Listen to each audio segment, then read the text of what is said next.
Hey everyone, it's Dylan. This video is going to be a recap and some reflections on my experiences and my performance in the Braganca Open and the Guimaraes Open in Portugal, which I just got back from. And also it includes a discussion about chess improvement from my Moroccan friends Yassine and Adel. So I hope you enjoy, and I'll catch you next time.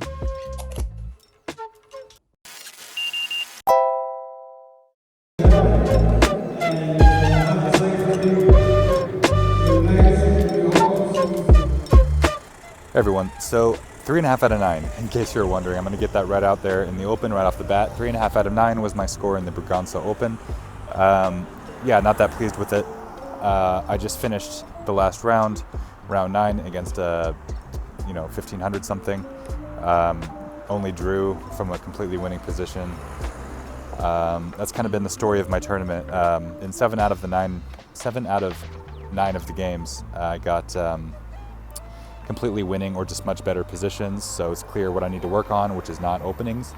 I'm going to put that on the back burner for now and focus on number 1, calculation, and number 2, staying focused in those critical moments where my opponent starts to lash out from worse positions and handling those defensive resources properly.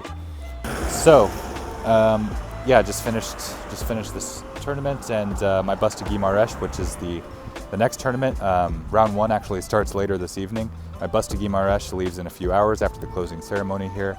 And honestly, I'm pretty glad to be leaving Braganca, not only due to the poor chess memories, but it's kind of a weird town, to be honest. It's a beautiful country, Portugal, from what I've seen so far. Just like very hilly, very green, lush, a lot of farmland, a lot of fruit, a lot of bread. They love their fruit and bread and their sweet foods. They love, they're big on desserts and also meat. It's kind of hard as a vegetarian.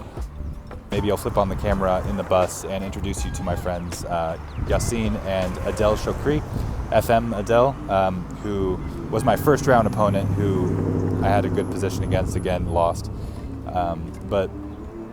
Yeah, I'll introduce you to them, and we can ask them about how their tournaments went as well. So until then, goodbye.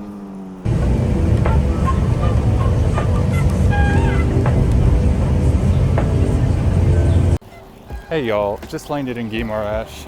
Didn't have a chance to catch Yassine or Adel, but yeah, about to start round 1. Gonna check into my hotel first, take a breather, and yes, you can take this off real quick. Hello. So yeah, this is Guimaraes, sort of in the middle of town. Surprisingly, most of Portugal and the cities I've been so far have given off a very 90s aesthetic, both in markets and elsewhere. In the exteriors of buildings, the color schemes, yeah, very retro. Kind of enjoying it. It's definitely feels like it's stuck in time. But I'm excited for the next tournament. Hopefully it's better than the last one, and I'll catch Yassine and Adel soon.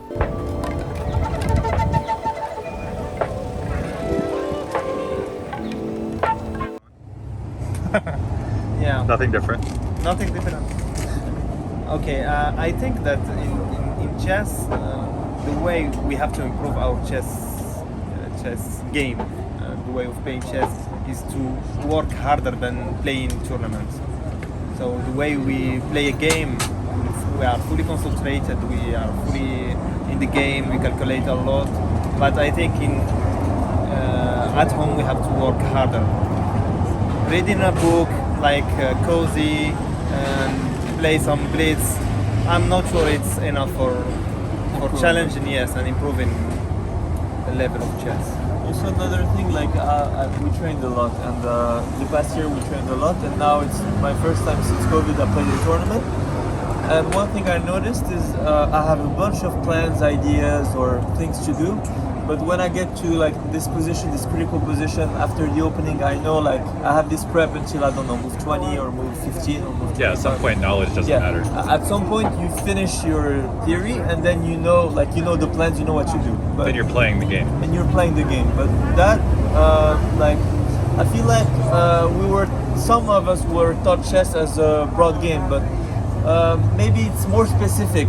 Like every position, every single position has its specificities, and very often, like we tend to generalize. Like we tend to say, okay, in this type of position, you need to put the knight on e5. But maybe in this position, especially, like the knight on e5 is not useful.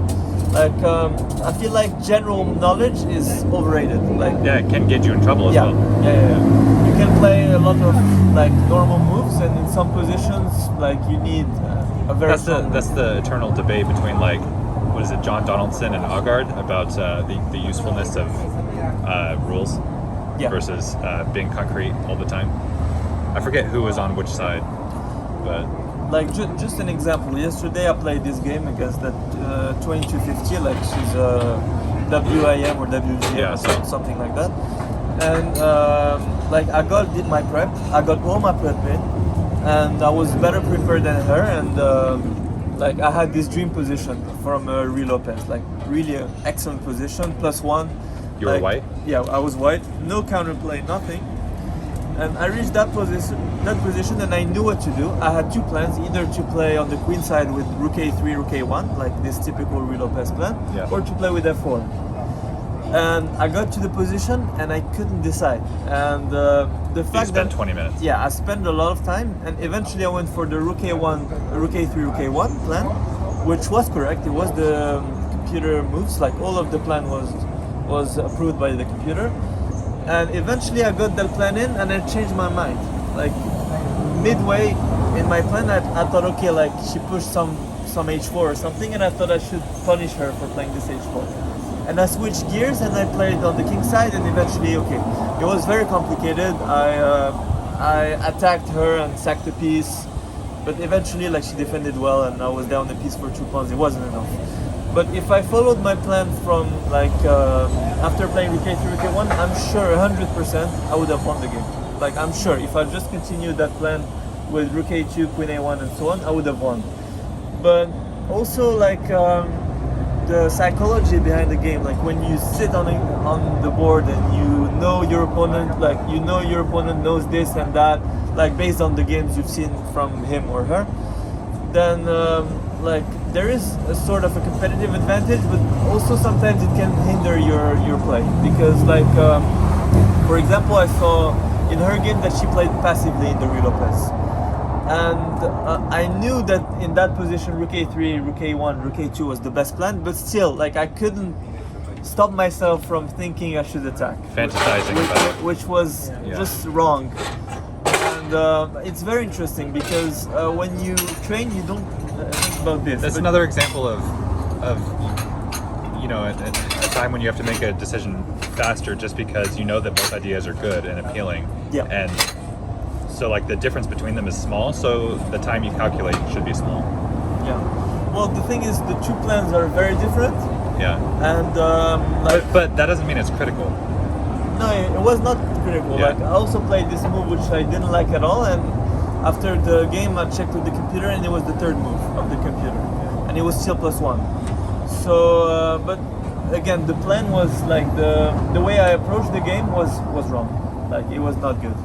If I just like took the game as if I was playing online or something, or I'm sure I would have won the I game. think the problem, as I said, is when you prepare at home and you only check the theory and you are cozy, you do not feel in harder conditions than the tournament itself.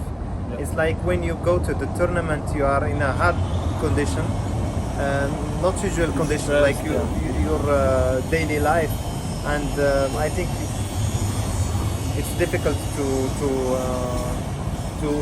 win many points, and I think the key is to create a harder condition at home and work hard. I feel like when you work chess, you struggle more than playing a chess tournament. Yeah. You know, Because this is I think. also last thing is like eventually when you train, like it's very good, like you can have this very difficult position, you can train, calculate and not find it, and then spend 15 minutes and then find it, but eventually like you don't feel as much pressure as you would be in a game, because in a game there is rating at stake, there is maybe money at stake, there is pride, there is prestige, there is like a lot. That's Like, why part of your training has to be competition. Yeah, just competition. So yeah, playing is key, and also getting used to playing strong players is useful. For sure. And yeah, I mean, like for the past two tournaments, I feel like the losses that I got were like, I think I lost by myself. I didn't lose because my opponent was better than me. Oh, same here for sure. And yeah, just also like getting confident, like just winning a game like can change a lot, like from a tournament to another. Just be like trying to push yourself, like trying to say, okay, like I'm capable of beating this guy, like I'm better than this guy. Also, like maybe you can lie to yourself and say I'm the best, or like I can beat anyone, or sometimes it can be helpful as well. So yeah, but definitely I think playing is very important, and Maybe in Portugal also. maybe more Perfect important, sign. maybe more important than training. I don't know, but definitely a good experience. Adel, what's been your big takeaway for your losses, or like why have you been playing well? Because I know you've been playing. I know you've been playing better than us. So, Yeah. what's the takeaway from your play so far, whether positive or negative? The positive is that I practice chess. I didn't play since many months. I played a very small tournament just before. Question of rediscovering the tournament conditions. And the positive thing is that I visited Portugal for my first time. It's very nice. They meet my friends. And also it gives me motivation to work hard again, because it's only this kind of tournaments that gives you more motivation to work and to come back with a higher level and a higher sense of competition. The negative things that we are not really well prepared, and also we have chosen a not very bad hotel, but very far hotel with 2 rounds in a day. It's very hard. We have to stay in a cafe between the rounds, and it's very tiring. So Yeah. very complicated. We're exhausted sitting here doing nothing. Exactly.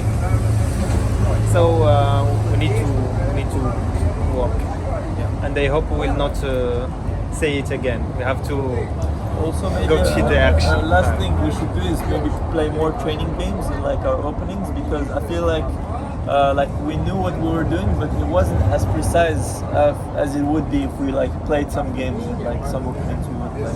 But to be honest, my best performance in my life, 2700, was in 2010, and without knowing any theory. I play just d4. I prepare against the grandmaster. It's not all about the openings. I think the way I've prepared before was very, very tiring and very hard work I've done. So I think this is one of the keys of improving the chess way of approaching chess. Is to be better, not just to know your openings. Just No, gotta the be openings good. is good, it's okay, but it doesn't help you to beat IM. Yeah.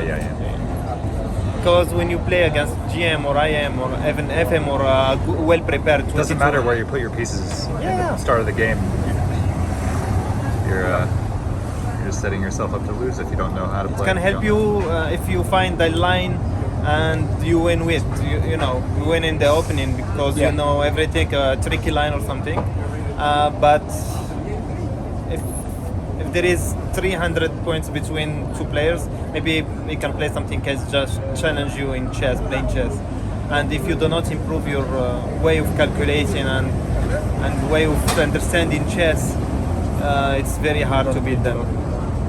So I've always it's not found all this- about openings. I found this debate about whether to play theory or to avoid theory against higher rated players to be counterproductive. Like the debate, I don't know. It's like I've heard people say same. both sides. Like as the stronger opponent, you should avoid theory about your against your lower rated opponents so that you can just play a game and beat them. But at the same time, higher rated opponents tend to know more theory. So I think it's the same. You can avoid or play the theory against everyone, but you have to be well prepared for the calculation, for the way of. Yeah. This is the key, because you play theory or not, you are on a different game with different things. Specifics. Yeah, specific things. You need to have other things than opening. Opening is not on. It's not. You need to know opening plans, Yeah. not just theory, not just moves. Plans. Yeah. But knowing too much, I don't know. Like strangely, like we worked a lot on this Rui Lopez, you and me, in like the lockdown. And strangely, like when I got that position, that Rui Lopez position, I knew maybe if I knew less. Strangely, if I knew less, maybe I would have played better. I don't know.